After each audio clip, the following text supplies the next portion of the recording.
It is Saturday in September sometime. It's about 6:30 in the morning.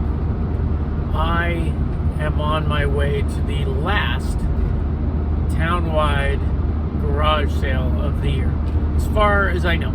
So there is a list, and if anybody who helps make that list watches, I doubt it, but thank you.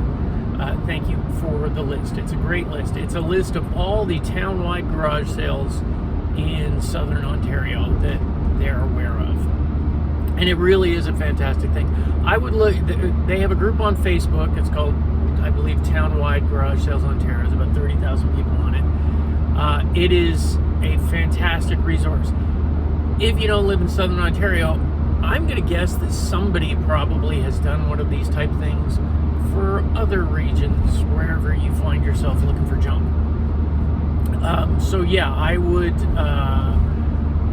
have a sort of Google around.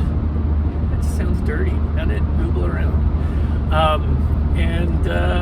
Yeah, you might come up with this, because it is a fantastic resource. But there were only two, and they were the last two on their list.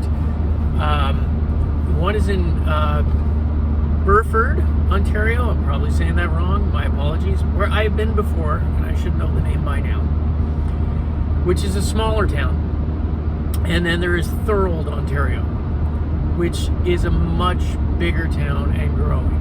Thorold has their own town-wide website with a map of all the little garage sales, which is helpful. But often when I see things like that,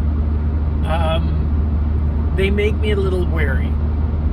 So after doing this pretty much my whole life, like since I was a teenager, so I'm 50 now, I have learned, especially since the 1990s, when there seemed to be a shift in a lot of the older places in some of the bigger towns were being sold and the contents were gone. And by older places, I mean places that were built in the 50s and 60s and 70s, because that's the stuff I'm looking for, and the same family lived in them. That really seemed to start changing in the 90s. So what I try to do is, when I see a sort of community garage sale in a brand new subdivision, that's not the one I'm picking, because generally you're going to get new families who have stuff, you know, they picked up at Walmart or whatever. And that's great if you're starting, you know, to furnish a house or an apartment or something. But if you're like me and you're looking for vintage stuff, collectibles, advertise, you know, whatever it is I collect, which is everything, you want to avoid those places.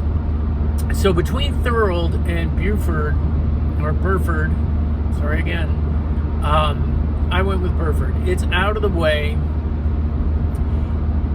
In Southern Ontario, there has been a massive influx of people. We have had a lot of immigration, which is, you know, totally necessary, although it's going to be changing soon.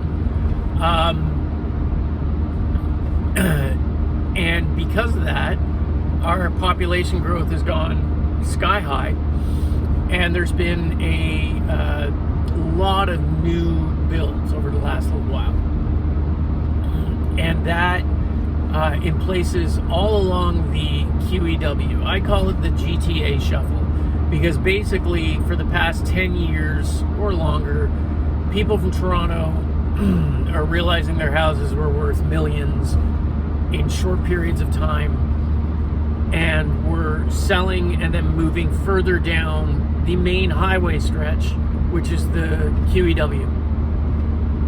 And that, you know, would increase the pricing at the next city and the next city, and every 5 years that seemed to happen, and we have run out of QEW at this point. All the places there are expensive. All of them are mostly new, and that is why that hasn't happened around, as far as I know, Buford. But Thorold, it definitely has. There's a lot of condos. There's a lot of, well, not condos, but a lot of townhomes, a lot of subdivisions that have gone up. There are old sections of the town, and you know, those are probably good for the thing that I'm looking for, but I had to flip a coin, and Buford, you won. So hopefully I'll be able to get some stuff, and we'll get back to the store and I'll sort of show you, or I'll let you know that I struck out and I don't trust Lady Luck with coin flips. Am I kidding? I'm always with the coin flip. All right, hopefully I'll have some stuff for you. See you in a bit. Okay, from that garage sale over there, and I forgot to take my phone over, I asked if they had any records, and she brought a crate out, and this is what I got. Blondie, this is it. This is the one. The Big Soul of John Lee Hooker. It's in really nice shape. It's got its original shrink. It is the Canadian pressing. Wild Cherries Play That Funky Music. And then this, just, it's, you know, like a compilation, but I love the cover. So yeah, that's it there. So yeah, they were $2 a piece. So $8. And that John Lee Hooker was everything. So we'll see where else we can get today.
Too quiet over here.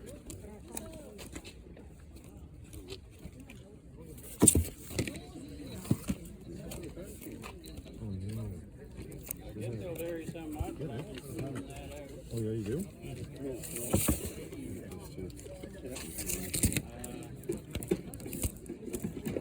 These I want $3 a piece of those. Not these, but these are just special assortment.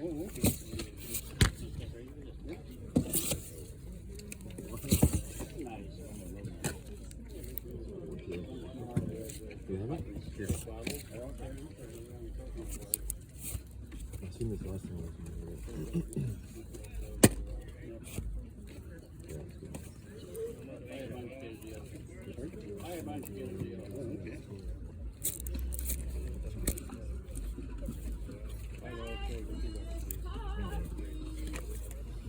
Yeah, it's good.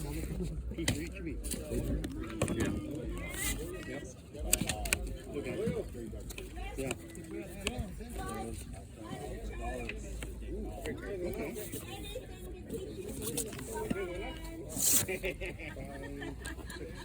I heard butter tarts. You had me a butter tart. $24 for this or something? Okay. And $2 each for here. And what do we have? That'd be If it's going to be a good price or not. It's not. You know, DVDs are 5%. So it'd be okay. what do you want to do? I got all the brand new in the box. And throw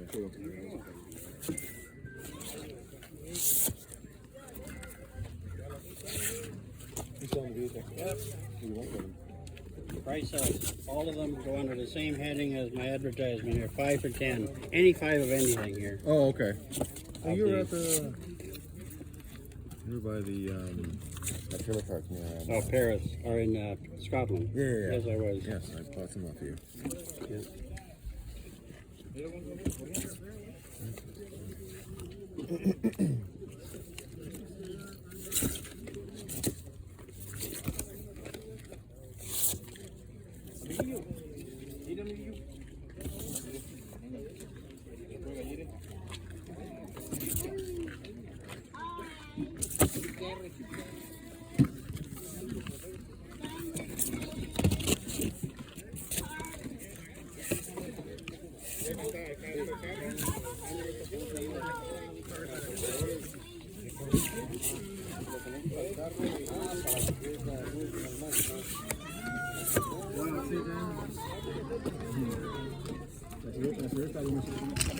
From that garage sale, I just picked up a big gym, stripped of everything, mostly, but it's really cool.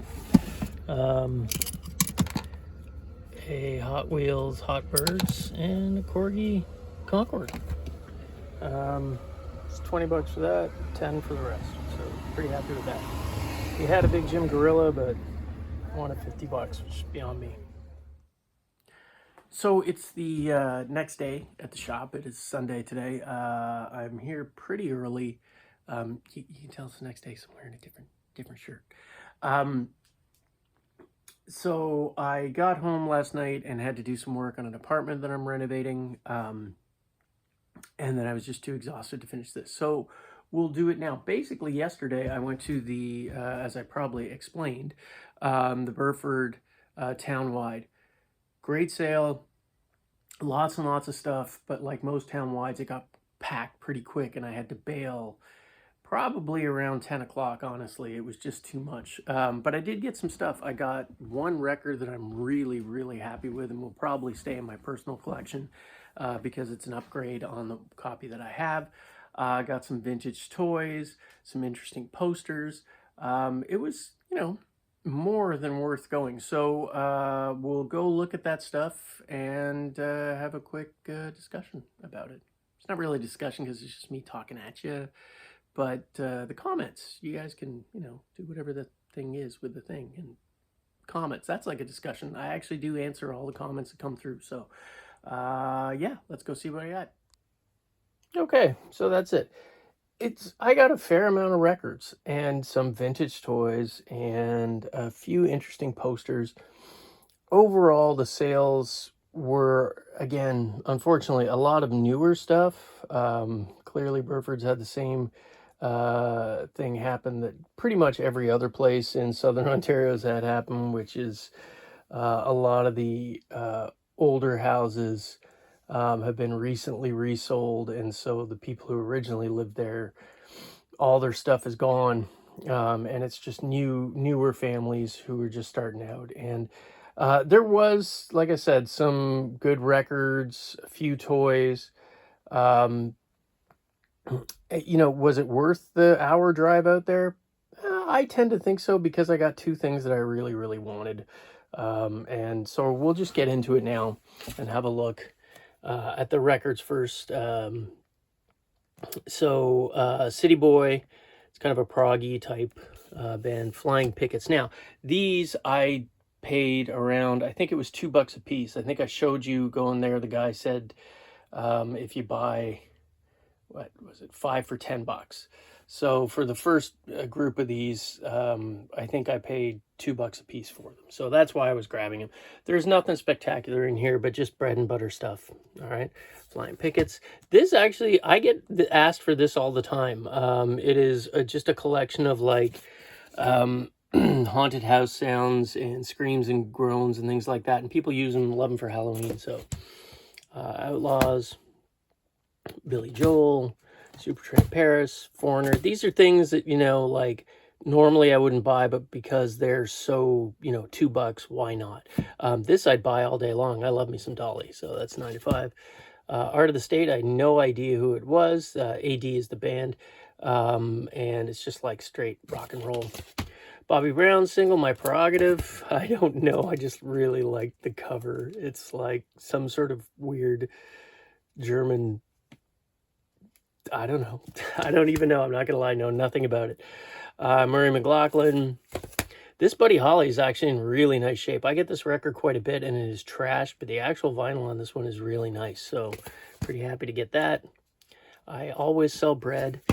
Couple of dance hall, Jamaican sort of reggae records, 12 inches. Grab those. Another America. Herman's Hermits Blaze. It's Capital 6000 of the Cliff Richards and the Shadows. Quick Flight. And Steve Harley. Then the rest of this stuff sort of came in a little, I guess, spurts at different garage sales throughout the thing. This one I had no idea, but it's Canadian. It's on an independent label, and it is sealed still. It's the band's called Profile, and In Iceland Jungle, and let's see there, and it's reggae, and it turns out it's actually worth a little bit of money, around $30. So and this one's sealed, so I don't know if that'll add too much more to it, but you never know. Palomino, this is one that I picked up and forgot to take out of the pile before, but these were all $1 a piece too. So Striper, Christian metal, kind of good. This this is it. This for me made the whole trip worthwhile. I have a copy of this already, but it's pretty beat up. But this one is in the shrink. The original $314 price from Clark's. And it's the Big Soul of John Lee Hooker. And it is the Canadian first pressing. I'll show you the record here. It needs a cleaning, but it is in really nice shape. And it is the, there you go, you can see it there. It's the Rainbow VJ label. They later reissued it that same year with just a straight black label, but that's the first Canadian pressing of it right there. So, super duper happy to get that. Oh, there's the Striper record. Must have taken it. Super duper happy to get that. That came with this, which was Wild Cherries Play That Funky Music, disco stuff. This, which I just bought because of the cover. It's a compilation. It's actually a compilation from Bubble Yum, Pink Flash. So, I love me some advertising, and I love this cover. I think it's amazing. Let's see who's on there. We got Adam and the Ants, Harlequin, Powder Blues, Cheap Trick, and Randy Meisner. And then Journey, Loverboy, Teenage Head. Wow, this must be Canadian. Yeah, it has to be Canadian. There you go. Doug and the Slugs, Rough Trade. Yeah, Lifesavers Canada. It's funny, I've never seen this before. Again, I've been collecting for 40 years, and I've never come across this. So, pretty happy. That's pretty cool. And Blondie was in there. Oh, excuse me. So again, I think they were either $1 or a couple of bucks a piece. Grabbing those all day long. That John Lee hooker just absolutely made my day. And the rest of these were sort of picked up here and there. Again, no more than $1 or $2 a piece type thing. I didn't pay anything. And like, again, if any of these had been more than that, I would have just left them behind. But, you know, you can't turn these down at $1. I mean, yeah, they're not huge money, but it's just bread and butter stuff for the store. So, Bandit, just straight ahead rock and roll. Who is this again? The Ecstasy of Rita Joe. Why can't I remember who this is? Oh, I don't know. Anyways, I just love this cover, and I believe that is actually autographed by Ronnie Prophet. So I grabbed that, because why not? Jorge Santana, Moody Blues, more Moody Blues, Cat soundtrack, I don't know why. Cat Stevens, the Selwoods, Camel, you know, some prog. Wilson Pickett, the Good Brothers, Stampeders, Dave Clark 5, it's another Capitol 6000. For my friends outside of Canada, you might not be familiar with the Capitol 6000 series here. Here in Canada, especially during sort of that whole British invasion era of the mid to late 60s, Capitol Canada would release, basically they were almost like Canadian exclusive albums. They would take songs, usually, again, this is usually, not always, that were collected from singles and then release them as an album here. Or they would release the album that was the same in like the UK, but use different cover art completely and rearrange the track listing and things like that. So they are sort of unique to Canada. And people around the world do collect them because, again, if you're like a Dave Clark 5 and you've got every single thing, one of these Capitol 6000s might be completely different from any other album you have, and you're going to want to pick it up. You know, there were a lot of fairly valuable Capitol 6000 records that ended up coming out. So that's, yeah, the story of Capitol. Best of Delaney Bonnie, Albert Collins, CCR, Ian Hunter, Edward Baird, Easy Love and Gary Austin. I don't know who that is. I just took a chance because it's on an indie label. Al Stewart, Theo Van Ness. This is okay, but unfortunately the sleeve has split. But it's Bob Seger, Smoking OPs, and Dr. Hook. Again, things that normally I wouldn't pick up. I'd probably leave them behind in a collection. But because they're only a couple of bucks, you know, why not? And I'm still flabbergasted about that John Lee hooker. It's such, like, it's so hard to find decent, because I think that one was from like 63 or 64, like mid-60s American blues. Yes, it's Canadian pressing, but it's still really nice to have. So that was it for the records. I don't know how many were there, but, you know, you can go back if you want, count. We'll go over, I'll get these out of the way because I'm going to need some space to go over the few toys that I picked up and the posters too. Posters kind of cool because there is a Beatles poster in there that's kind of interesting from Capitol Records. So we'll have a look at that in a minute. Okay, so these are the toys. I grew up in the 1970s. I was born in the end of 1970. And for me, the first toys that I had were things like G.I. Joes, the 12 inches, $6 Million Man. All the toys were big. Big Jim was actually sort of smaller. He was on par with the Mego toys, which I also had, like the superheroes and, you know, Batman, Spider-Man, Superman, all those guys. I love that stuff. I had this. It's the Big Jim Sky Commander. And for those of you who don't know, basically you carry it around. The clips aren't on here, but you carry it around like a suitcase, and that's sort of thing. But through the magic of design, I got to move some stuff out of the way here. You could open it up, and it would open up into this pretty amazing, oh, I can't do it. I don't know if I'm going to be able to do it here. Oh yeah, there we go. Okay. This pretty amazing, I hope it's going to stay. Maybe it's going to stay. Jet plane. And it would fit your full-size big Jims, which were about, I believe they're 8 inches. I've got a couple still kicking around. But look at the inside and the detail on these things. It is fully your own inside giant jet plane. And it was a rescue plane. Somebody also tagged the thing, rescue crew and police. There's some extra pieces on here that would go, I gotta see where. But that's basically a desk, I believe, that goes there. There's another piece here that goes somewhere around. It is missing the seat, unfortunately, and me being a dum-dum. This was sitting on the ground beside a basket. And the basket had some accessories in it. And I said to the guy, oh, do those go with it? And he's like, no, they're from another set. I was pretty sure the basket goes. This I knew for sure went with it, but I couldn't remember what it was for. It goes in here somehow.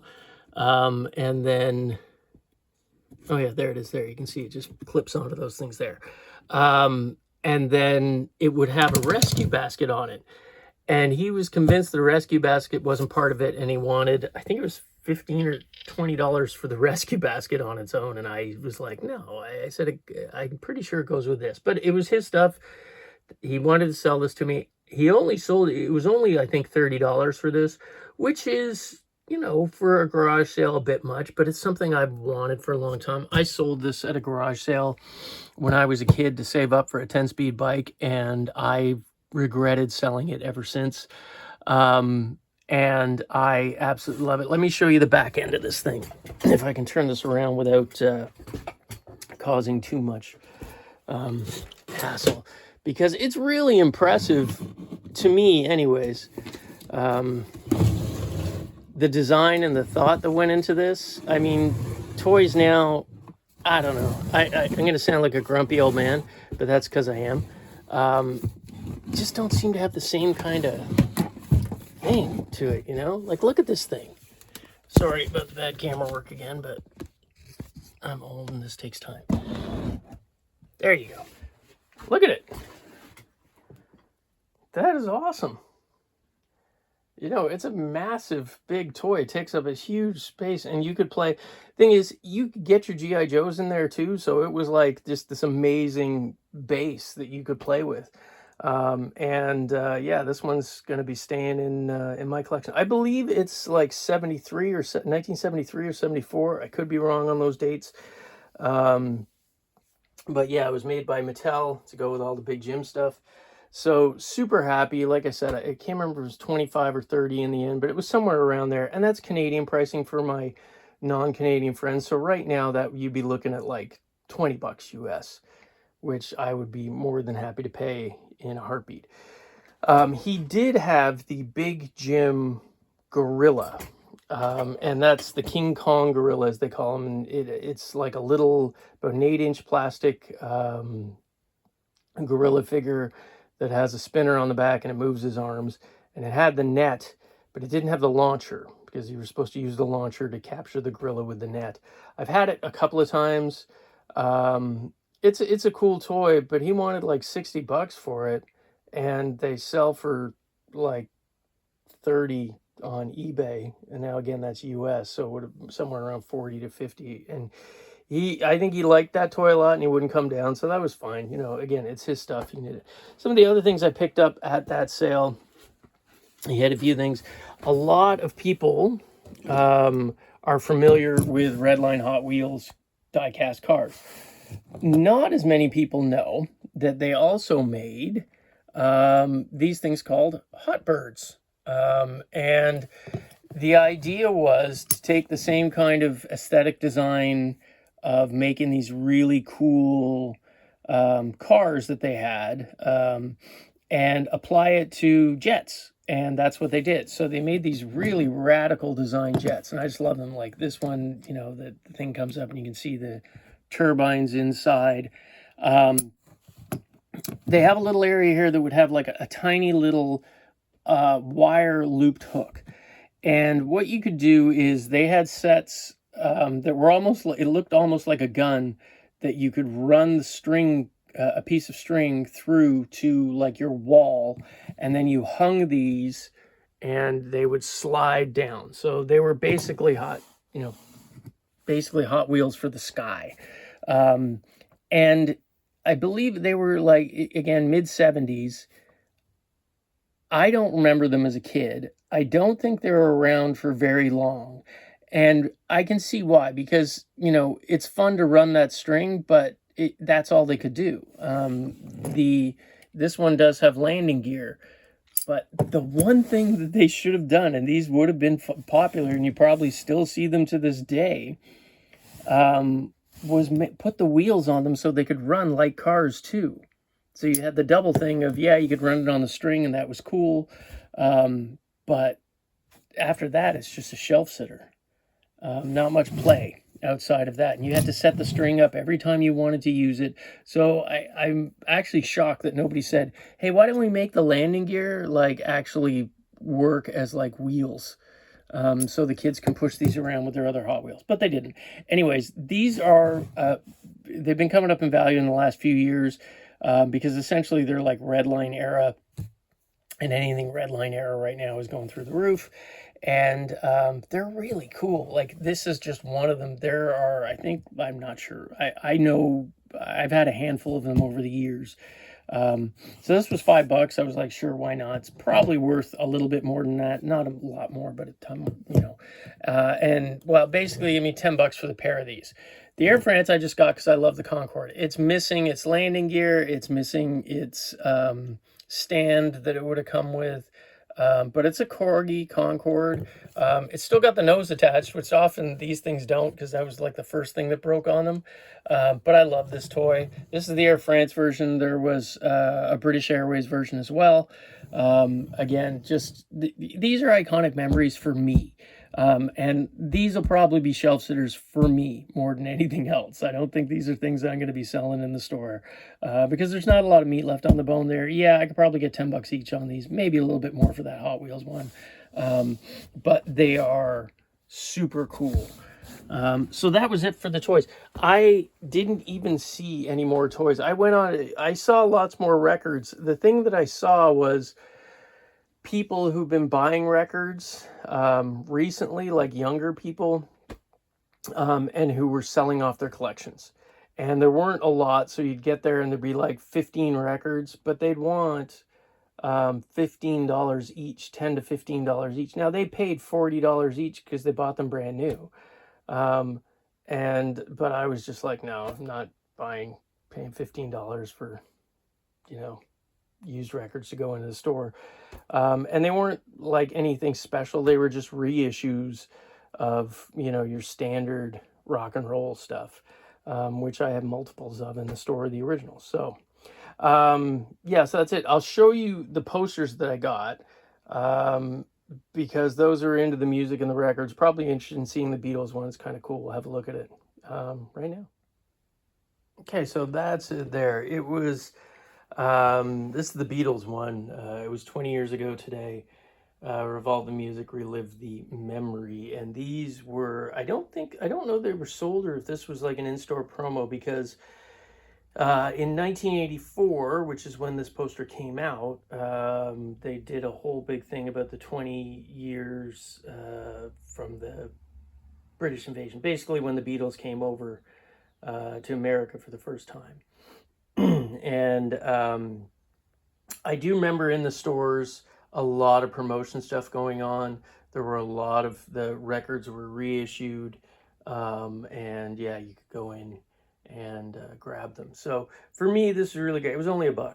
I mean, it's got a little bit of damage on the one side, but stick that in a frame and a lot of that damage sort of goes away. I have lots and lots of frames. I've been buying frames, especially poster size stuff. Always grab them at garage sales because you never know what poster's coming down the pipe. The other ones I'm not even going to bother showing you. Maybe this one. There was a Lost Boys movie poster. And then this one which I'm not going to be able to see, is Festac 77, and it's about the, basically it's an African arts and culture thing in Nigeria and Lagos in 1977, and I just loved the image on it. I know you can't see it. I should probably spend some time spreading it out, but it was really cool. Again, that was $1. There were a couple more, I'll show them up here. There were some newer ones, like the first Planet of the Apes movie. There were 2 of those, and then a Lost Boys poster that I think was for the video release, so not huge money or anything like that. But again, $1 a piece. There were 5 posters, $5. I love posters. They're pretty easy to sell, actually, and all you got to do is find the right tubes to mail them. So yeah, there you go. That was everything. You know, it's going to be slim pickings from here on in, as they say, because that were the last 2 townwide garage sales. We're in the middle of September now. Here in Canada, it starts getting cold, and you don't see that many garage sales. You generally end up ending things mid to end of September. You'll see 1 or 2 start coming, you know, popping up here and there, but that's it. Like, basically in Southern Ontario, garage sale season is over. So it was pretty successful this year. I was actually happy. If you go back and look at the garage sale finds videos, because I've got links to that in there, the playlists, there are, you know, I got tons of good stuff this year. I cannot complain about this year at all. I got some great records, lots of good collectibles, antiques, toys, vintage stuff. So if you want, go back and get that. You might not be getting a video out of me every week from here on in. I am doing the videos of my my personal record collection, just sort of doing flip videos of that for now, alphabetically. And again, there's a playlist for that, and you can check it out. So that's it for this week. Hopefully, maybe there's something next week. You never know. All right, bye. Okay, I forgot a couple of things in the van. So I was just cleaning the van and found these that I actually did get at the Burford Townwide Garage Sale. Go over them real quick. Nothing spectacular again, but pretty good pickups as far as I'm concerned. Now, I don't sell a ton of VHS. I don't bring a ton in, but I will pick up some sci-fi, some horror, and then sort of some fantasy and a few other little things here and there, because they do sell at the store. And there are a lot of people who have, you know, who are constantly coming in and asking for VHS tapes. For the most part, they don't bring in a ton of money, but these, again, were a couple of bucks. And there is, you know, I have a VHS player, and there is no better thing than throwing on period media in the, you know, thing that it was sold as. So, you know, for a lot of my favorite movies like E.T. and the Star Wars series and lots of other ones, it really brings back a ton of nostalgia. It's not the best quality, but it brings back a really rush of nostalgia from a good time period when I was, you know, a kid and a teen, and just throw those on into the VHS player and just hear it whir in. I mean, I get it. That's, you know, I'm not a huge collector or anything, but I do have a few of my favorite movies that I will go onto there. My kid has no idea why we do. He's like, Dad, why don't we just stream stuff? He'll learn. So yeah, this is the original animated thing of The Hobbit. This is probably, it's not an original one, but it's a reissue. Here's another one, Return to the King. These are amazing. If you haven't seen the original animated ones, you really need to do that. And then there's Lord of the Rings. This is one I had no idea even existed, but it's a 1980s animated G.I. Joe, the movie. This one was reissued by Rhino. And I think this one came out in 87, or no, 1999. Yeah, so in the late 90s, this came out, and it's from 87 is the original. It's the G.I. Joe animated movie. So I had to pick that up because I've never seen it. So now I will go and see it. So I got those, like I said, I think it was $2 a piece. It came from that guy that had all it was like $4 a piece for the records or something like that. You'll see the sign when I show you. Can see the flip video. You've already seen it at this point. But if you bought like 5 of them, you got them for $10, so it was $2 a piece, so that was included in it. And then I got this really cool like little desk lamp. It's sort of space agey with your chrome, or in this case I think that's brushed aluminum. I've had similar kind of lamps. Probably you're looking at like late 1970s, maybe mid 70s. Just little desk lamp. And you know, people ask me, how do you know that these things are older? Well, I mean, a lot of times they aren't labeled. These would have been sold at this isn't some great special fancy designer. This would have been sold at like Eaton's and Sears and places like that, I imagine. But you can tell usually by looking at the plug. And in this case, that is one from my childhood. So that's the first thing that tells me that this is probably a 1970s lamp. The type of switch on these, you know, is it made in Canada or made in the USA? Then more than likely it is pre-1980s. And just the overall design of it, to me, says, you know, 1970s task lamp. The space age references to it, and it's just a handy little thing. People are always coming and picking up little desk lamps off me all the time. So I believe they said 50 cents, and I'm like, you can't, no. I'm like, here's a toonie for my American friends. That's $2. I'm like, I am shocked when people say stuff like that to me, because I am like, is that you know, gone are the days of 10 cents and 50 cents, and you know, everything is at least $1. So yeah, I gave her $2 for it, which is still, I mean, you know, this will be like between $50 and $75 in the store. So yeah, you know, I'm gonna make my money on it if I don't keep it myself, which usually I do. I'm a catch and release guy. When I see stuff, I fall in love with it. That's when I buy it. And then usually I want it for myself for a little while. And then eventually something new comes along and this goes out in the store. So there you go. Just wanted to add that on to the end because it is the other stuff that I got. All right. I hope you guys are able to find some cool stuff when you're digging in like those dusty corners and basements. And just get out there and look, because it's out there still. It's out there.